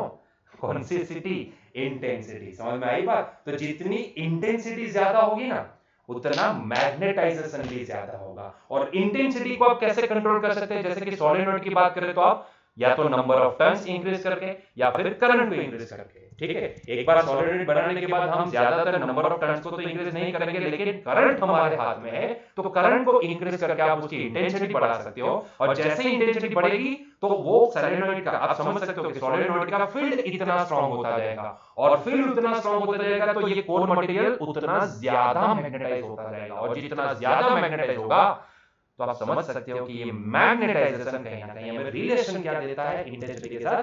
प्रोपोर्शनलिटी वाला। यस सुनो, क्लियर है? जितना ज्यादा मैग्नेटाइज उतना ज्यादा बीएम प्रोवाइड करेगा। यस सुनो, सीधी सी बात है कि नहीं? तो कहीं ना कहीं हमें ये समझ में आया कि भाई मैग्नेटाइजेशन किसके प्रोपोर्शनल है? इंटेंसिटी। सर कितना प्रोपोर्शनलिटी, मतलब कहां कहां अरे भैया यही तो है सारा खेल। बहुत सारी प्रोपोर्शनलिटी है यहाँ पे, बहुत सारी, बस सारी प्रोपोर्शनलिटी से ही सारी कहानियां चलती है कि नहीं? तो बस यही इतना है, बस इतना याद रखना पड़ेगा आपको, ठीक है। तो ये मैग्नेटाइजेशन प्रोपोर्शनल है एच के, ठीक है। अभी ये प्रोपोर्शनलिटी को कैसे निकालें, मतलब कुछ तो यहाँ पे कांस्टेंट अज्यूम करना पड़ेगा। बस यहाँ पे भी हम एक कांस्टेंट अज्यूम करेंगे, लेकिन वो म्यू जीरो नहीं होगा, वो होगा शाई या फिर काई बोल दो। हमने वहां पे देखा था इसके 3 प्रोनाउंसिएशन निकलते हैं, कोई चाय बोलता है, कोई शाई बोलता है, कोई काई बोलता है, ठीक है। वो आपके ऊपर है, आपको जो भी बोलना है। मैं इसको काई बोलता हूं तो काई टाइम्स एच वेक्टर, ठीक है। ये काई जो भी होती है ना, इसको हम बोलते हैं मैग्नेटिक ससेप्टिबिलिटी। ऐसा हमने इलेक्ट्रिक ससेप्टिबिलिटी भी देखा था। आइडियली यहां पे हम ना इसको काई एम बोलेंगे। देखो आपके ऊपर है, प्रोनाउंसिएशन आपको करना है। चाय प्रोनाउंसिएशन करो, काई प्रोनाउंसिएशन करो, शाई प्रोनाउंसिएशन करो, जो भी करना है वो, ठीक है। तो वो आपके ऊपर। कोई कप्पा भी बोलता है, वो डिपेंड करता है। कोई कप्पा बोलता है, कोई काई बोलता है, कोई शाई बोलता है, कोई चाय बोलता है, ठीक है। चाय तो पीने वाली होती है ना सर, क्या याद यहाँ पे चाय याद आ गई आपको?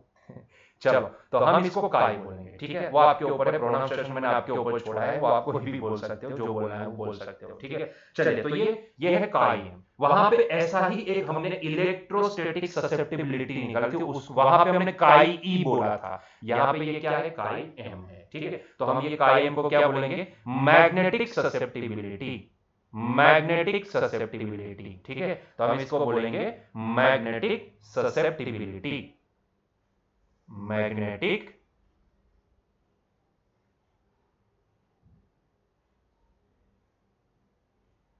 ससेप्टिबिलिटी, सॉरी एक ही टी आएगा,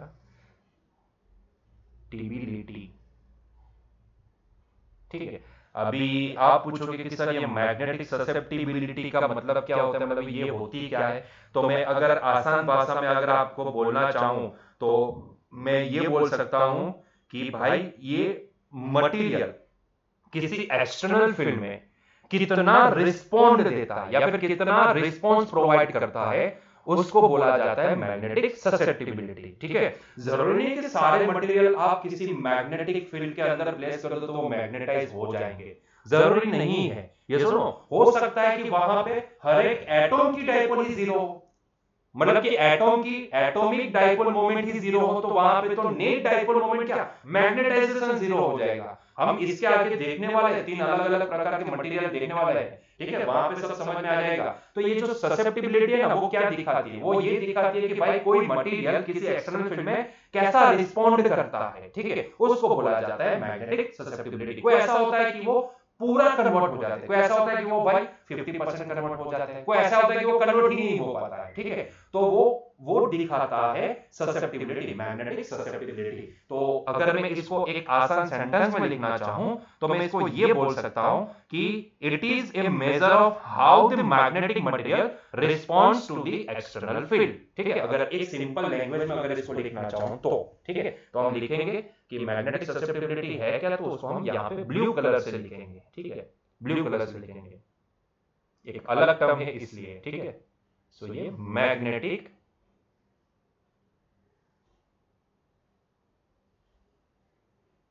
ससेप्टिबिलिटी, थोड़ा ज्यादा हो गया आज,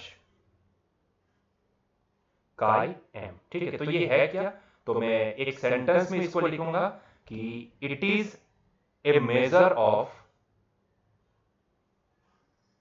it is a measure of, ध्यान से देखिएगा, it is a measure of how a material या फिर a magnetic material, a magnetic material responds to an external field,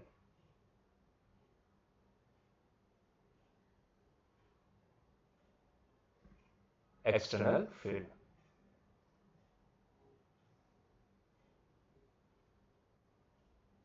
ठीक है। तो ये होती है मैग्नेटिक ससेप्टिबिलिटी। तो देखो अभी हमें एम और एच के बीच का रिलेशन मिल गया, तो एम और एच के बीच का रिलेशन मिल गया, तो अभी यही रिजल्ट नंबर 3 को हम यहां पे एच के फॉर्म में लिख सकते हैं, है कि नहीं। तो वापस लिखते हैं यही रिजल्ट नंबर 3 को, तो फ्रॉम रिजल्ट नंबर 3, फ्रॉम 3, क्योंकि अभी हम ये ससेप्टिबिलिटी वाला जो भी खेल है उसको यहां पे प्लेस करेंगे, तो यही बी वेक्टर में क्या लिख सकता हूं, देखो बच्चों, यही बी वेक्टर को मैं लिखूंगा अभी mu 0 into H vector plus, क्योंकि ये जो एम वेक्टर है ना, इसको अभी मैं लिखूंगा काई एम इंटू एच वेक्टर, ठीक है, काई एम इंटू एच वेक्टर। तो ध्यान से देखोगे तो यहां से चेन से सुना है तो जाग जाओ, क्योंकि यहां से एच वेक्टर अभी कॉमन निकल जाएगा, वोमन नहीं बोले भाई, कॉमन बोले, ठीक है। तो 1 plus chi M times H vector, है कि नहीं।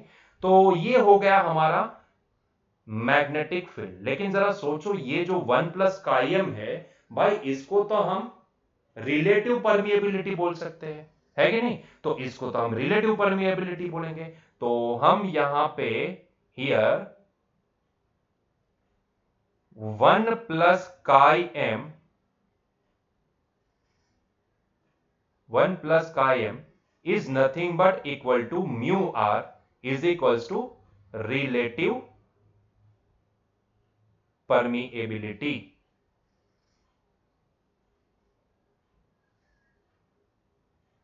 है ना, तो ये हो जाएगी रिलेटिव परमिएबिलिटी। तो कहीं ना कहीं हम ये इसको म्यू आर से डिनोट करेंगे, तो अब हमारे लिए यही B vector is equal to क्या हो जाएगा, mu zero into mu R into H vector हो जाएगा। है ना, तो B vector is equal to mu zero into mu R into H vector. तो ध्यान से देखो, यही mu zero and mu R को हम क्या बोलेंगे, मान लो कि उसको हम म्यू से डिनोट कर लेते हैं। ठीक है, तो यहां पे अगर मैं इसको म्यू से डिनोट करूं तो let mu zero into mu R is equals to mu, तो फाइनली हमारे पास ये फॉर्मूला कुछ इस तरह से बन सकता है, it is nothing but mu times H vector, है कि नहीं। तो ये होगा total field generated on the axis of this solenoid. कौन सा वाला, कोर वाला, जो कोर मटेरियल के साथ है वो सोलेनोइड, है ना। यस और नो, आई बात समझ में। ठीक है, तो इतना सा डेरिवेशन होता है। तो यहां पे एक्चुअल में रिलेशन जो हम निकालना चाहते हैं वो तो ये है, ये रिलेशन है। ठीक है, ये रिलेशन होता है, लेकिन हमें ये डेरिवेशन से हमें कई बार ये मैग्नेटिक फील्ड इंटेंसिटी का मैग्नेटिक इंटेंसिटी के साथ क्या रिलेशन है वो हमें डिराइव करने को पूछते हैं। तो आई बात समझ में, बहुत ही सिंपल सा पॉइंट है मैग्नेटाइजेशन। आई होप सो कि अभी समझ में आ गया कि मैग्नेटाइजेशन क्या होता है एंड मैग्नेटिक इंटेंसिटी क्या होती है। ठीक है, आई होप सो कि आपको समझ में आ गया है मैग्नेटाइजेशन क्या होता है, मैग्नेटिक इंटेंसिटी क्या होती है। ठीक है, और सोलेनोइड से हम ये वाला फॉर्मूला कैसे डिराइव कर सकते हैं, ये वाला। ठीक है, relation between magnetic intensity and magnetic field on the axis of core वाला सोलेनोइड। ठीक है, क्लियर हुआ ये पॉइंट।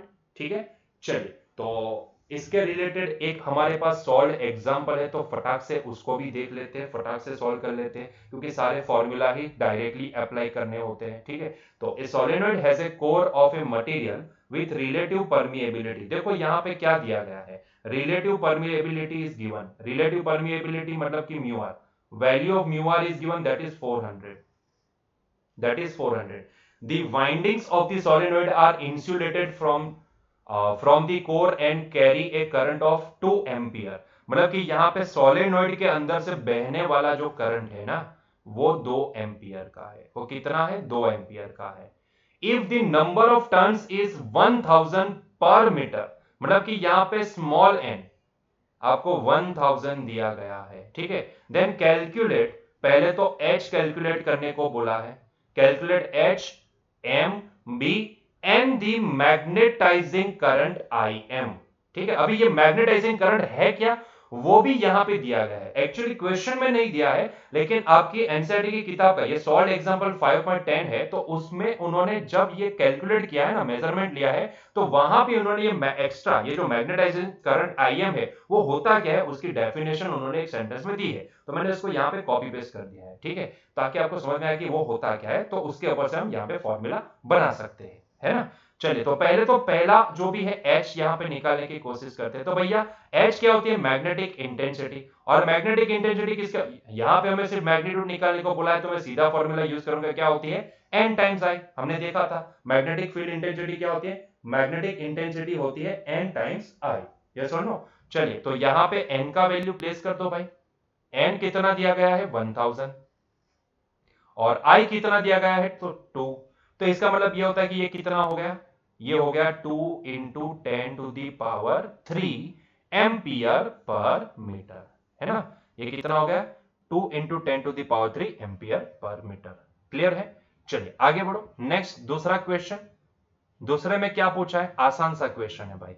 एम मैग्नेटाइजेशन निकालने को बोला है। अभी भाई ये मैग्नेटाइजेशन क्या होगा, अभी देखो यहाँ पे काई तो प्रोवाइड नहीं किया गया है, म्यू आर प्रोवाइडेड है, लेकिन म्यू जीरो की अगर आपको वैल्यू पता है तो आप उसका सहारा यहां पे ले सकते हो। ठीक है, अगर वो भी नहीं पता है तो भाई एम का एक फॉर्मूला आप यहां से एच वाले फॉर्मूला से भी बना सकते हो। ये सुनो, आप आसानी से बना सकते हो, तो आप कोई भी फॉर्मूला यहां से यूज कर सकते हो। एम होता है काई एम टाइम्स एच, मतलब कि आप यहां पे देखो तो इसको हम म्यू जीरो इंटू 1 प्लस का एम, और 1 प्लस का एम होती है म्यू आर, तो आप यहां से समझ सकते हो कि यहां पे ये जो m है वो कायम मतलब कि होता है म्यू आर -1, ठीक है। तो वो सारे झमेले में नहीं पढ़ना है, तो आप सीधा सा एक काम करो कि यहां पे हमने एक और फॉर्मूला डिफाइन किया था। कौन सा वाला? यहीं पे देखो, यहीं पे, सॉरी आगे चले गए, यहीं पे देखो, ये वाला फॉर्मूला हमने डिफाइन किया था, ठीक है।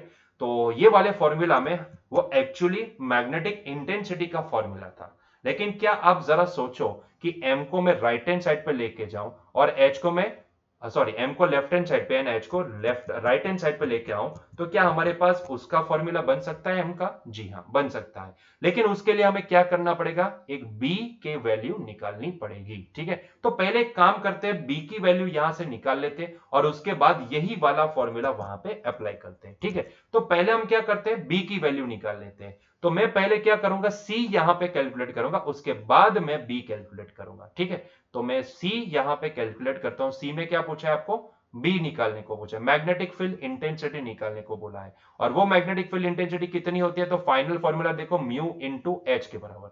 और ये म्यू क्या होता है? तो भैया mu zero into mu R into H के बराबर। याद आया कुछ? आखिरी फॉर्मूला देखो, ये वाला, ठीक है। ये वाला फॉर्मूला आपको याद होना चाहिए, म्यू इंटू एच, और वहां पे म्यू क्या है? Mu zero into mu R है। तो म्यू जीरो की वैल्यू कितनी होती है भाई? मुझे बोलने की जरूरत नहीं, you know already, that is 4 pi into 10 to the power -7 into mu R कितना है? तो आपको दिया गया है, देखो म्यू आर दिया गया है 400। क्या आपने एच निकाला? जी हां, हमने यहां पे एच निकाला। वो कितना? 2 इंटू 10 टू द पावर 3 आया, ठीक है। तो चलो इसको कैलकुलेट कर लेते हैं, मैग्नेटिक फील्ड इंटेंसिटी को कैलकुलेट कर लेते हैं। तो जरा आप कैलसी यूज कर लो, आपके पास कैलसी तो होगा। तो 4 multiply by 3.14 multiply by 400 multiply by हमारे पास आएगा 2, ठीक है। तो ये हो जाएगा हमारे पास 10048 into 10 to the power -7 plus 3 कितना होगा? 10 टू द पावर -4 होगा। तो जरा देखो, 4 पॉइंट आपको शिफ्ट करने होंगे, तो ये हो जाएगा 1.0048 टेस्ला, या सुनो, या फिर अप्रोक्सीमेटली अगर लिखना है तो हम इसको अप्रोक्सीमेटली क्या लिख सकते हैं? इट इज 1 टेस्ला, है ना। तो अप्रोक्सीमेटली हम कितना लिख सकते हैं? 1 टेस्ला। ये अप्रोक्सीमेट वैल्यू है 1 टेस्ला, ठीक है। आइडियली लिखना होगा 1.0048, ठीक है। तो चलो C निकल गया, तो अभी हम यहां पे B निकाल लेते हैं। तो हमारे लिए अभी B क्या होगा? B मतलब कि M, और M का वैल्यू कहां से निकलेंगे? तो कौन सा फॉर्मूला यूज करेंगे? तो जरा देखो, तो ये वाला H is equals to B upon mu zero minus M, ठीक है। तो ये वाला फॉर्मूला हम यूज करेंगे। तो H is equals to B upon mu zero minus M। तो यहीं से हम m की वैल्यू बना दे, m को सब्जेक्ट बना दे, तो ये हो जाएगा b upon mu zero minus h। Now what is the value of b? That we know, that is 1.0048 divide by 4 pi into 10 to the power -7 minus ये हो जाएगा 2 इंटू 10 टू द पावर 3, ठीक है। चलिए, तो इसको सॉल्व करते हैं। तो पहले डिवाइड वगैरह कर लेते हैं इसको। जैसे ही हम इसको डिवाइड करेंगे, तो आपके पास कैलसी है 1.0048 डिवाइड बाय 4 डिवाइड बाय 3.14, तो 0.08 आ जाएगा। तो ये हो जाएगा 0.08 इंटू 10 टू द पावर 7, क्योंकि 10 टू द पावर -1 ऊपर जाएगा तो प्लस हो जाएगा, इंटू 10 टू द पावर 3।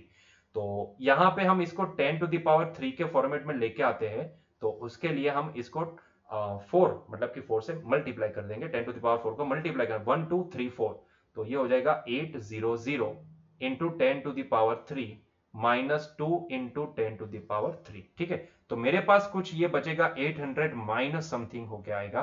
तो मैं इसको लिख सकता हूं 800 माइनस 2 मतलब कि 798, है ना। तो ये हो जाएगा 798 इंटू 10 टू द पावर 3, ठीक है। और 798 को अगर मैं पॉइंट में लिखना चाहूं तो 2 पॉइंट शिफ्ट कर देते हैं, तो ये हो जाएगा 7.98 इंटू 10 टू द पावर 5, ठीक है, एम्पियर पर मीटर। क्लियर है? तो ये हो गया हमारे लिए मैग्नेटाइजेशन की वैल्यू जो हमें यहां पे निकालने को बोली थी, ठीक है। अभी आखिरी पॉइंट डी, डी में क्या आपको निकालने को बोला है जरा देखो तो, डी वैल्यू, डी में जो आपको निकालने को, डी क्वेश्चन के अंदर आपको क्या निकालने को बोला है जरा देखो, ध्यान से देखो आपको क्या निकालना है। आपको बोलना, आपको निकालना है मैग्नेटाइजिंग करंट। और ये मैग्नेटाइजिंग करंट होता क्या है? The magnetising current Im is the additional current that needs to be passed through the windings of the solenoid in the absence of the core, which would give a B value as in the presence of the core। ठीक है, मतलब कि आपको, अगर मैं आसान भाषा में आपको समझाऊं तो मैग्नेटाइजिंग करंट होता क्या है, तो भाई अगर कोई कोर मटेरियल होता है तब उसको मैग्नेटाइज करने के लिए हमें जितना करंट की जरूरत होती है उतना, जब भी कोर मटेरियल हम निकाल देते वो टाइम पे एक्स्ट्रा जितना, उतना ही फील्ड जनरेट करने के लिए हमें जितना एक्स्ट्रा करंट चाहिए, ठीक है, वो होता है हमारे लिए मैग्नेटाइजिंग करंट। मतलब कि किसी कोर मटेरियल को मैग्नेटाइज करने के लिए हमें जितना स्ट्रॉन्ग, जितना मैग्नेटाइज करना है उतना स्ट्रॉन्ग हमें फील्ड चाहिए। पहले तो ये सोचना होगा ना कि उसको कितना मैग्नेटाइज करना है, उसके लिए जितना हमें फील्ड चाहिए ना, वो फील्ड जनरेट करने के लिए, ध्यान से सुनना, वो फील्ड जनरेट करने के लिए, ध्यान से सुनना, वो फील्ड जनरेट करने के लिए हमें, अगर कोर मटेरियल नहीं है वो वाले केस में कितना एक्स्ट्रा करंट चाहिए, ठीक है, कितना एक्स्ट्रा करंट चाहिए, वो होता है मैग्नेटाइजिंग करंट। मगर मतलब कि मगर नहीं, मतलब कि अगर मैं आसान भाषा में बोलूं तो अगर मैग्नेटाइजिंग करंट को मुझे निकालना है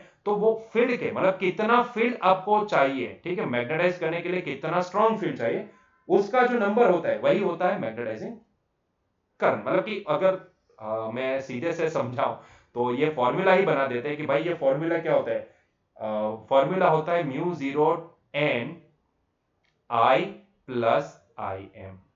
ठीक है, अगर सिंपल सा, अगर अकेला सोलेनोइड होता, ध्यान से सुनो, अगर कोर मटेरियल नहीं होता तो ऐसे केस में हमें कितना फील्ड मिलता, इतना, म्यू जीरो एन आई के बराबर है कि नहीं, म्यू जीरो एन आई के बराबर। अभी क्योंकि कोर मटेरियल भी हमने प्लेस किया है, आप चाहते हो कि वो कोर मटेरियल इतना इतना मैग्नेटाइज हो, तो उसके लिए फील्ड उतना स्ट्रांग होना जरूरी है। और फील्ड उतना स्ट्रांग करने के लिए हमें जितना कोर मटेरियल नहीं था तब जितना करंट दौड़ा रहे थे उतने से काम नहीं चलेगा, उसमें एक्स्ट्रा करंट भी हमें ऐड करना पड़ेगा, तब जाके उतना फील्ड जनरेट हो पाएगा और तब जाके उतने फील्ड के रिलेटेड आप वो मटेरियल को उतना मैग्नेटाइज कर पाओगे।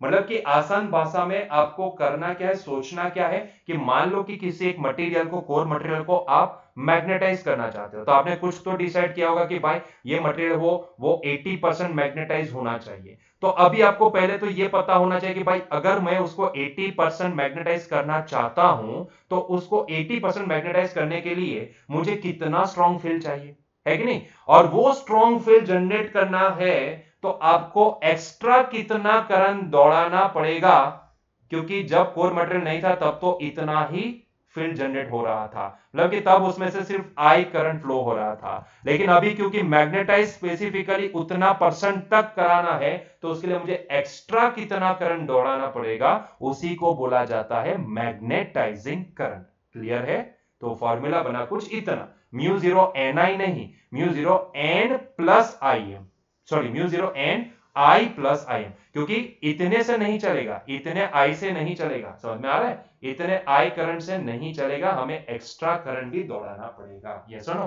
तो कितना एक्स्ट्रा दौड़ाना पड़ेगा, बस वही होता है मैग्नेटाइजिंग करंट। ठीक है, तो देखो हमारे पास सारी वैल्यू है, हमें आई एम की वैल्यू निकालनी है, सारी वैल्यू हमारे पास है। बी कितना है, तो भैया 1.0048 है। म्यू जीरो कितना है, अच्छा एक काम करते हैं, पहले इसका फॉर्मूला बना देते हैं आई एम का, तो उसको सब्जेक्ट बना देते हैं, तो ये हो जाएगा B upon mu zero N minus I, that is equals to I M. ठीक है, सिंपल है। चलिए, तो आई एम की वैल्यू क्या होगी, I M is equals to, B की वैल्यू है 1.0048 डिवाइड बाय, अच्छा ये ऑटो सेव में चला गया, डिवाइड बाय म्यू जीरो होता है 4 pi into 10 to the power minus 7। N कितना दिया गया है यहाँ पे 1000, और 1000 को मैं क्या, मैं 10 टू दी पावर 3 लिख दूं, जी लिख सकते हो, माइनस आई कितना है, इनिशियली जब भी कोर मटेरियल नहीं होगा तब उसमें से कितना करंट फ्लो होता है, 2 एम्पियर का। ठीक है, अभी मैग्नेटाइज करना है किसी पर्टिकुलर लेवल तक तो उसके लिए मुझे उतने 2 एम्पियर से नहीं चलेगा, एक्स्ट्रा करंट भी दौड़ाना पड़ेगा, तो वो एक्स्ट्रा कितना दौड़ाना है, बस वही तो होता है मैग्नेटाइजिंग करंट। ठीक है, सिंपल है। चले, तो 1.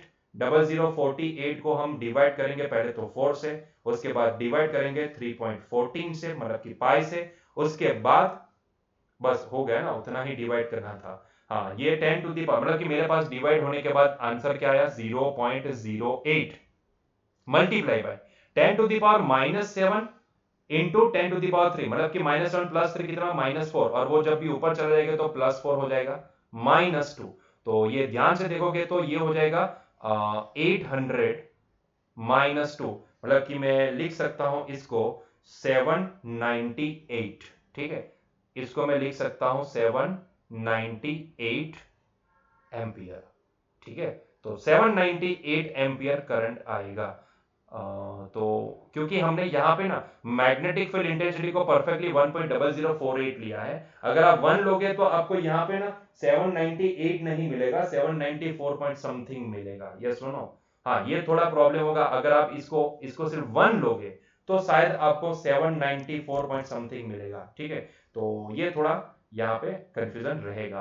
अगर आप ये वाली वैल्यू लेते हो तो आपको ये आंसर मिलेगा, ठीक है। आप देख सकते हो, अगर आप डिवाइड करोगे 1, वो मैग्नेटिक फील्ड इंटेंसिटी को 1 कंसीडर करोगे तो 1 डिवाइड बाय हमें करना पड़ेगा 4, और उसको डिवाइड करना पड़ेगा हमें 3.14 से, तो आपको वैल्यू आएगी 0.0796, ठीक है, मतलब कि 10 टू द पावर 4 होगा तो 796 आएगा, ठीक है, और 796 में से 2 निकालोगे तो आपको 794 मिलेगा। तो शायद आपके एनसीईआरटी की किताब में ना ये 794 पॉइंट समथिंग आंसर दिया गया है, लेकिन अगर आप इसको 1.0048 लोगे, पूरा ये जो वैल्यू आपको मिला है कैलकुलेशन के बाद, वही वैल्यू अगर आप यहाँ पे सब्स्टिट्यूट करोगे तो आपको ये आंसर मिलेगा, ठीक है। तो हम यही आंसर को कंसीडर करेंगे, ठीक है। क्लियर हुआ ये पॉइंट? तो उम्मीद करते हैं कि आपको समझ में आया होगा कि मैग्नेटाइजेशन है क्या, मैग्नेटिक इंटेंसिटी है क्या, और उसके रिलेटेड सम, ठीक है। क्लियर है? तो बच्चों यहां पे हमारा आज का लेक्चर एंड करते हैं, मिलते हैं नेक्स्ट लेक्चर में। Till then enjoy your day, bye.